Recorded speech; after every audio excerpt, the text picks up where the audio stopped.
So if you ever run into problems, I go to my boss. He's like, no, you need to do this and this and this. Oh, okay, great. Whereas if you're learning this course on your own and you're working for somebody else who's got no ortho knowledge, and then you have to order all this stuff, all this inventory, equipment, and ortho tools, that's a huge investment. And then when you don't know what you're doing for a patient and you got no one to turn to, it's really, really daunting. So if you're going to be going into an ortho course, make sure that you at least have like somebody that's close to you that can give you some support and guidance.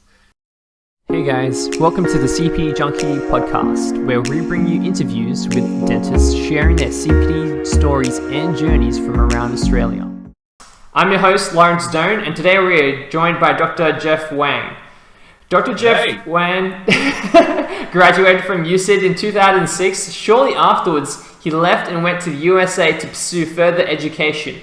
During this time in the USA, Geoff had developed a keen interest in working with children, the elderly, cosmetic dentistry, oral surgery, and removal prosthodontics. Geoff has since returned to Australia in 2012 along with his wife and has made Sydney his new home.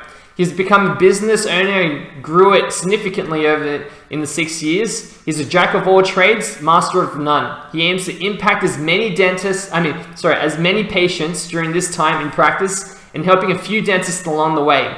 He eats inspiration for breakfast and works daily, which is unusual for someone in their 40s. Dr. Geoff Wan, welcome to the show. Thanks for having me, Lawrence.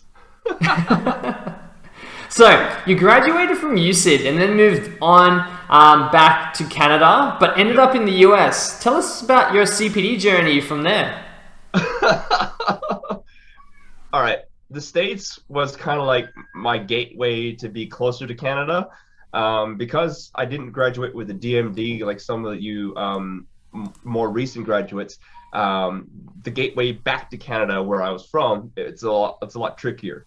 So I kind of settled for a life in the States. While I was there, I worked for a corporate dental joint. I won't say who, but basically we saw a lot of terminal dentitions and did a lot of dentures, which I hated in school, but we were doing like 2-3 sets of dentures a week. So, you know, if you do that many, you kind of get pretty good at it.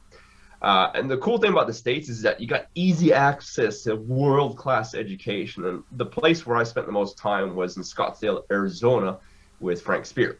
I did about 5 Frank Spear courses over there. So I learned all sorts of stuff about occlusion, facially generated treatment planning, and materials, like all sorts. And